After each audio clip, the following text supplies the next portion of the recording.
Hello ಕರ್ನಾಟಕದ ಜನತೆ, welcome back to update Kannada 360 channel. So ನಾನು ಇವತ್ತಿನ ವಿಡಿಯೋದಲ್ಲಿ 6ನೇ ಕಂತು ಮತ್ತು 7ನೇ ಕಂತಿನ ಹಣ, ಗೃಹಲಕ್ಷ್ಮಿ ಯೋಜನೆಯ ಹಣ ಪಡಿಬೇಕು ಅಂದರೆ ಸರ್ಕಾರ 2 ಹೊಸ ರೂಲ್ಸ್ನ ಜಾರಿಗೆ ತಂದಿದೆ. ಆ ರೂಲ್ಸ್ ಬಗ್ಗೆ ಎಲ್ಲ ನಾನು ಡೀಟೇಲಾಗಿ ಈ ವಿಡಿಯೋದಲ್ಲಿ ತಿಳಿಸ್ಕೊಡ್ತೀನಿ. ಸೊ ಬನ್ನಿ, ವಿಡಿಯೋನ ಸ್ಟಾರ್ಟ್ ಮಾಡೋಕ್ಕಿಂತ ಮುಂಚೆ ನೀವೇನಾದರೂ ನಮ್ಮ ಚಾನಲ್ಗೆ ಸಬ್ಸ್ಕ್ರೈಬ್ ಮಾಡ್ಕೊಂಡಿಲ್ಲ ಅಂದರೆ ದಯವಿಟ್ಟು ಚಾನಲ್ಗೆ ಸಬ್ಸ್ಕ್ರೈಬ್ನ ಮಾಡ್ಕೊಳ್ಳಿ. ಹಾಗೆ ವಿಡಿಯೋನ ಆದಷ್ಟು ಶೇರ್ ಮಾಡಿ, ಬೆಲ್ಲೈಕನನ್ನು ಪ್ರೆಸ್ ಮಾಡೋದನ್ನ ಮರಿಬೇಡಿ. ಯಾಕಂದರೆ ನಮ್ಮ ಚಾನಲಲ್ಲಿ ಯಾವುದೇ ವಿಡಿಯೋನ ಅಪ್ಲೋಡ್ ಮಾಡಿದ್ರು ನಿಮಗೆ ನೋಟಿಫಿಕೇಶನ್ ಬರುತ್ತೆ. ವಿಡಿಯೋಗೆ ಲೈಕ್ ಕೊಟ್ಬಿಟ್ಟು ವಿಡಿಯೋನ ನೋಡಿ. ಸೊ ಏನು ಗೃಹಲಕ್ಷ್ಮಿ ಯೋಜನೆ 6ನೇ ಕಂತಿನ ಹಣ ಫೆಬ್ರವರಿ ತಿಂಗಳ ಕೊನೆ ಒಳಗೆ ಎಲ್ಲ ಫಲಾನುಭವಿ ಮಹಿಳೆಯರ ಖಾತೆಗೆ ಸೇರುತ್ತೆ ಅಂದ್ಬಿಟ್ಟು ಸರ್ಕಾರ ಹೇಳಿದೆ. ನಿಮಗೂ 6ನೇ ಕಂತಿನ ಹಣ ಈ ಫೆಬ್ರವರಿ ತಿಂಗಳಲ್ಲಿ ಬೇಕು ಅಂದರೆ ನೀವು ಇಷ್ಟು ರೂಲ್ಸ್ಗಳನ್ನ ಫಾಲೋ ಮಾಡಬೇಕು. ಈ ಸರ್ಕಾರದವರು ಇಂಪ್ಲಿಮೆಂಟ್ ಮಾಡಿರೋ ರೂಲ್ಸ್ನ ಫಾಲೋ ಯಾಕೆ ಮಾಡಬೇಕಂತ ತುಂಬ ಜನಕ್ಕೆ ಗೊತ್ತಾಗಿದೆ. ಯಾಕಂದರೆ ಅವರು ಏನು ಈ ಹೊಸದಾಗಿ ತಂದಿದ್ದ ರೂಲ್ಸ್ NPCI KYC ಮಾಡಿಸಿದ ಒಂದು 2-3 ವಾರದಲ್ಲೇ ಅವ್ರಿಗೆ ಪೆಂಡಿಂಗ್ ಹಣ ಬಂದಿದೆ. ಸೊ ನಿಮಗೂ ಅದೇ ಥರ ನಿಮಗೆ ಪೆಂಡಿಂಗ್ ಹಣ ಬೇಕು ಅಥವಾ ಮುಂದಿನ ಕಂತಿನ ಹಣ, ಈ ಕಂತಿನ ಹಣ, 6ನೇ ಕಂತಿನ ಹಣ ಬೇಕು ಅಂದರೆ ನೀವು ಕೂಡ ಈ ರೂಲ್ಸ್ಗಳನ್ನ ಕಡ್ಡಾಯವಾಗಿ ಫಾಲೋ ಮಾಡಲೇಬೇಕು. ಸೊ ಗೃಹಲಕ್ಷ್ಮಿ ಯೋಜನೆ ಕಡೆಯಿಂದ ಬರೋಬ್ಬರಿ 10,000 ಈಗ ಆಲ್ರೆಡಿ ಕರ್ನಾಟಕದ ಮಹಿಳೆಯರ ಕೈ ಸೇರಿದೆ. ಈಗ ಆಲ್ರೆಡಿ 6ನೇ ಕಂತಿನ ಹಣನೂ ಕೂಡ ರಾಜ್ಯ ಸರ್ಕಾರದ ಕಡೆಯಿಂದ ಕೆಲವು ಜಿಲ್ಲೆಗಳಿಗೆ ಬಿಡುಗಡೆ ಮಾಡಿದ್ದಾರೆ. ಹಾಗೂ ಫೆಬ್ರವರಿ ತಿಂಗಳಿನ ಕೊನೆಯ ಒಳಗೆ ಎಲ್ಲ ಫಲಾನುಭವಿ ಮಹಿಳೆಯರ ಖಾತೆಗೂ ಕೂಡ 6ನೇ ಕಂತಿನ ಹಣ ಸಲ್ಲುತ್ತಂತೆ. ಸೊ ಇದ್ರ ಜೊತೆಗೆ 7ನೇ ಕಂತಿನ ಹಣನೂ ಕೂಡ ನಿಮ್ಮ ಖಾತೆಗೆ ಬರಬೇಕಂದ್ರೆ ನೀವು ಕೆಲವು ಪ್ರಮುಖ ಕೆಲಸಗಳನ್ನ ಮಾಡ್ಕೋಬೇಕು, ಅಂದರೆ ಸ್ವಲ್ಪ ಚೇಂಜಸ್ನ ಮಾಡ್ಕೋಬೇಕು ನೀವು ಎಂದ್ಬಿಟ್ಟು ಸರ್ಕಾರ ತಿಳಿಸಿದೆ. ಸೊ ನಿಮ್ಮ ಖಾತೆಗೆ ಹಣ ಜಮಾ ಆಗದೆ ಇರಲು 100 ಕಾರಣಗಳಿದೆ. ಸೊ ಏನೇನೆಲ್ಲ ಕಾರಣಗಳಿಂದ ನಿಮಗೆ ಹಣ ಬರ್ತಿಲ್ಲ ಅಂದರೆ ಏನಕ್ಕೆಲ್ಲ ನಿಮಗೇನು ಒಂದು ಕಂತಿನ ಹಣನೂ ಬರಲ್ಲ ಅಂದ್ಬಿಟ್ಟು ಫಸ್ಟ್ ತಿಳಿಸ್ಕೊಡ್ತೀನಿ. ಸೊ ಏನು ಈ ಗೃಹಲಕ್ಷ್ಮಿ ಯೋಜನೆ ಸ್ಟಾರ್ಟ್ ಆದಾಗ ರಾಜ್ಯ ಸರ್ಕಾರಕ್ಕೆ ಬಂದಿದ್ದ ಅಪ್ಲಿಕೇಶನ್ಸು 1.27 ಕೋಟಿಗಿಂತ ಹೆಚ್ಚು ಅರ್ಜಿನ ಹಾಕಿದ್ರು ಮಹಿಳೆಯರು. ಇವುಗಳಲ್ಲಿ 90% ಮಹಿಳೆಯರ ಖಾತೆಗೆ ಕನಿಷ್ಠ 2ರಿಂದ 3 ಕಂತಿನ ಹಣವಾದರೂ ಬಿಡುಗಡೆ ಆಗಿದೆ ಇಲ್ಲಿವರೆಗೂ. ಆದರೆ ಅರ್ಜಿ ಸಲ್ಲಿಸಿದ ನಂತರನೂ ಕೂಡ ಒಂದೇ ಒಂದು ಕಂತಿನ ಹಣ ಪಡ್ಕೊಂಡಿರೋ ಮಹಿಳೆಯರು ಅಂದರೆ 10% ಇದ್ದಾರೆ. 10% ಮಹಿಳೆಯರಿಗೆ ಏನು ಹಣ ಬಂದಿಲ್ಲ ಅಂದರೆ, ಒಂದು ಆಧಾರ್ ಸೀಡಿಂಗ್ ಆಗಿಲ್ಲ, ಒಂದು NPCI ಆಗಿಲ್ಲ ರೇಷನ್ ಕಾರ್ಡ್ಗೆ. ಸೊ ರೇಷನ್ ಕಾರ್ಡ್ KYC ಆಗಿಲ್ದಿದ್ದು ಒಂದು ಕಾರಣ, ಬ್ಯಾಂಕ್ ಖಾತೆಗೆ ರೇಷನ್ ಕಾರ್ಡ್ ಎಲ್ಲದರಲ್ಲೂ ಯಜಮಾನನ ಹೆಸರು ಮತ್ತು ಅಡ್ರೆಸ್ ಮ್ಯಾಚ್ ಆಗ್ತಿಲ್ದಿದ್ದು ಒಂದು ಕಾರಣ. ಅಂದರೆ ಖಾತೆಯಲ್ಲೇ ಒಂದು ಅಡ್ರೆಸ್ಸು, ರೇಷನ್ ಕಾರ್ಡಲ್ಲೇ ಒಂದು ಅಡ್ರೆಸ್ ಇದ್ರೂ ಕೂಡ ನಿಮಗೆ ಗೃಹಲಕ್ಷ್ಮಿ ಯೋಜನೆ ಹಣ ಬರಲ್ಲ. ಮತ್ತು ಸರ್ಕಾರದ ಕಡೆಯಿಂದ ಆಗಿರೋ ತಾಂತ್ರಿಕ ದೋಷದಿಂದಾಗಿ ಹಣ ಬಿಡುಗಡೆ ಆಗ್ತಿರಲ್ಲ ನಿಮ್ಮ ಅಕೌಂಟ್ಗೆ. ಸೊ ಈ ಎಲ್ಲ ಕಾರಣಗಳಿಂದಾಗಿ ಅರ್ಜಿ ಸಲ್ಲಿಸಿ ಎಲ್ಲ ಮಹಿಳೆಯರಿಗೂ ಕೂಡ ಸರ್ಕಾರದ ಕಡೆಯಿಂದ ಹಣನ ವರ್ಗಾವಣೆ ಮಾಡೋಕ್ಕಾಗ್ತಿಲ್ಲ. ಸೊ ಅದಕ್ಕೆ ಇನ್ನು ಅರ್ಜಿ ಸಲ್ಲಿಸಿದ ಅಷ್ಟು ಮಹಿಳೆಯರಲ್ಲಿ 10%ನಷ್ಟು ಮಹಿಳೆಯರಿಗೆ ಇನ್ನು ಒಂದು ಕಂತಿನ ಹಣನೂ ಕೂಡ ಸರ್ಕಾರದ ಕಡೆಯಿಂದ ಜಮಾ ಮಾಡೋಕ್ಕೆ ಆಗಿಲ್ಲ. ಸೊ ಈಗ ಇಷ್ಟು ಪ್ರಾಬ್ಲಮ್ ಆಗಿದೆ ಅಂದರೆ ಇದಕ್ಕೆ ಪರಿಹಾರ ಏನು? ಸೊ ಇದಕ್ಕೆ ಸರ್ಕಾರ ಪರಿಹಾರನೂ ಒಂದು ಒದಗಿಸಿದೆ ನಮಗೆ. ಸೊ ಏನೇನೆಲ್ಲ ಮಾಡಿದ್ರೆ ನಿಮಗೆ ಪೆಂಡಿಂಗ್ ಹಣ ಅಥವಾ 6ನೇ ಕಂತಿನ ಹಣ, 7ನೇ ಕಂತಿನ ಹಣ ಬರ್ಬೋದು ಅಂತ ಸರ್ಕಾರನೇ ತಿಳಿಸಿದೆ.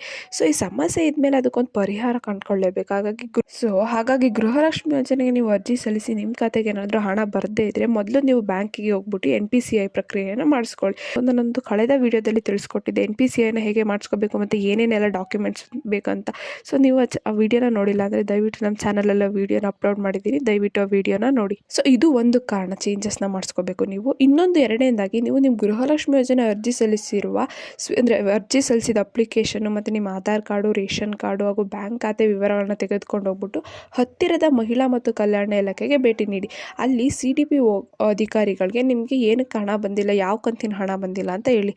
ಅವರು ಏನಕ್ಕೆ ನಿಮ್ಮ ಬ್ಯಾಂಕ್ ಖಾತೆಗೆ ಹಣ ಬಂದಿಲ್ಲ ಅಂದ್ಬಿಟ್ಟು ಒಂದು ಸೂಕ್ತ ಕಾರಣನ ನಿಮಗೆ ತಿಳಿಸ್ಕೊಡ್ತಾರೆ ನೀವು. ಮತ್ತು ಸೊ ಅವ್ರು ಏನೇನೆಲ್ಲ ಚೇಂಜಸ್ ಮಾಡ್ಕೊಳಕ್ಕೆ ಹೇಳ್ತಾರೆ ನೀವು ಅದು ಚೇಂಜಸ್ನ ಮಾಡ್ಕೊಂಡ್ರೆ ನಿಮಗೆ ಗೃಹಲಕ್ಷ್ಮಿ ಯೋಜನೆ ಹಣ ಮಿಸ್ ಆಗ್ದೇ ಬರುತ್ತೆ. ಸೊ ಇನ್ನು ಮೂರನೇದಾಗಿ ನೋಡೋದಾದರೆ ಆದಾಯ ತೆರಿಗೆ ಪಾವತಿ ಅಂದರೆ ಇನ್ಕಮ್ ಟ್ಯಾಕ್ಸ್ ಪೇ ಮಾಡ್ತಿರೋ ಮಹಿಳೆಯರು ಕೂಡ ಎಷ್ಟೋ ಜನ ಅರ್ಜಿನ ಹಾಕಿಬಿಟ್ಟಿದ್ದಾರೆ. ಸೊ ಸರ್ಕಾರ ಒಂದು ಮಾನದಂಡಗಳಲ್ಲಿ ತಿಳಿಸಿದಂಗೆ ಯಾರ್ಯಾರು ಗೃಹಲಕ್ಷ್ಮಿ ಯೋಜನೆಗೆ ಅಪ್ಲೈ ಮಾಡೋಕ್ಕಾಗಲ್ಲ ಅಂದರೆ ಯಾರ್ಯಾರು ಟ್ಯಾಕ್ಸ್ನ ಪೇ ಮಾಡ್ತಿರ್ತಾರೆ ಅಥವಾ ಗೌರ್ಮೆಂಟ್ ಎಂಪ್ಲಾಯೀಸ್ ಇರ್ತಾರೋ ಅವ್ರ ಮನೇಲಿ ಅವರು ಅಪ್ಲೈನ ಮಾಡೋಕ್ಕಾಗಲ್ಲ.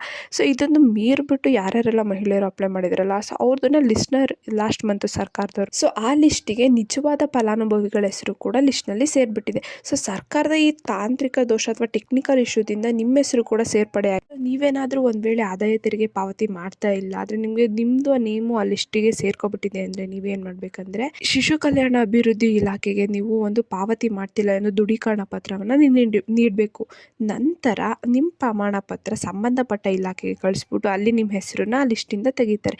ಒಂದು ವೇಳೆ ಏನಾದರೂ ನಿಮ್ಮದು ಆ ಲಿಸ್ಟಿಂದ ನೇಮು ತೆಗೆದಿಲ್ಲ ಅಂದರೆ ನಿಮಗೆ ಲಿಸ್ಟಲ್ಲಿ ನೇಮ್ ಇಲ್ಲ ಅಂತ ಡಿಕ್ಲರೇಷನ್ ನೋಟಿಸ್ ಕೊಟ್ಟಿಲ್ಲ ಅಂದರೆ ದೃಢೀಕರಣ ಪತ್ರ ಕೊಟ್ಟಿಲ್ಲ ಅಂದರೆ ನಿಮಗೆ ನೆಕ್ಸ್ಟ್ ಕಂತಿನ ಹಣ ಬರಲ್ಲ. ಸೊ ಒಂದು ವೇಳೆ ನಿಮಗೆ 5 ಕಂತಿನ ಹಣ ಬಂದಿದೆ, 6ನೇ ಕಂತಿನ ಹಣ ಬರ್ತಿಲ್ಲ, ಯಾಕಂದರೆ ನಿಮ್ದು ಏನಾದರೂ ಆ ಲಿಸ್ಟಲ್ಲಿ ನೇಮ್ ಇದೆ, ಫಲಾನುಭವಿನೇ ಆಗಿರ್ತೀರ. ಆವಾಗ ಏನಾಗುತ್ತೆ ಅಂದರೆ ನೀವು ಒಂದು ಸಲ ದೃಢೀಕರಣ ಪತ್ರನ ಕೊಟ್ಟ ಮೇಲೆ ಎಲ್ಲ ಪ್ರೊಸೆಸ್ ಆಗಿಬಿಟ್ಟು ನಿಮ್ಮದು ಆ ನೇಮನ್ನು ಆ ಲಿಸ್ಟಿಂದ ತೆಗಿತಾರೆ. ತೆಗೆದ್ಮೇಲೆ ನಿಮಗೆ 6ನೇ ಕಂತಿನ ಹಣ ಫೆಬ್ರವರಿ ತಿಂಗಳಲ್ಲಿ ಬರಲ್ಲ. 6ನೇ ಕಂತು ಮತ್ತು 7ನೇ ಕಂತಿನ ಹಣ ಒಟ್ಟಿಗೆ ನೆಕ್ಸ್ಟ್ ತಿಂಗಳು ಅಂದರೆ ಮಾರ್ಚಲ್ಲಿ ಸಿಗುತ್ತೆ ನಿಮಗೆ. ಒಂದು ವೇಳೆ ನಿಮ್ದು ಏನಾದರೂ ನೇಮ್ ತೆಗೆದಿಲ್ಲ ಅಂದರೆ ನಿಮಗೆ ಯಾವ 6ನೇ ಕಂತು ಮತ್ತು 7ನೇ ಕಂತು ಮುಂಬರುವ ಯಾವ ಕಂತಿನ ಹಣನೂ ಕೂಡ ನಿಮ್ಮ ಕೈ ಸೇರಲ್ಲ. ಸೊ ಇಷ್ಟೆಲ್ಲ ಚೇಂಜಸ್ನ ಮಾಡಿಕೊಂಡ್ರೆ ನಿಮಗೆ ಹಣ ಬರುತ್ತೆ. ಮತ್ತು ಇನ್ನೊಂದೊಂದಂದರೆ ನಿಮ್ಮದು ಈಗ ಯಾವ ಬ್ಯಾಂಕ್ ಖಾತೆಗೆ ಹಣ ಬರ್ತಿದೆ ಅದೇನಾದರೂ ಆ್ಯಕ್ಟಿವ್ ಇಲ್ಲ ಅಥವಾ ಏನಾದರೂ ಪ್ರಾಬ್ಲಮ್ ಇದೆ ಅಂದರೆ ನೀವು ಬೆಸ್ಟ್ ಪೋಸ್ಟ್ ಆಫೀಸಲ್ಲಿ ಒಂದು ಬ್ಯಾಂಕ್ ಅಕೌಂಟ್ನ ತೆಗೆಯೋದು.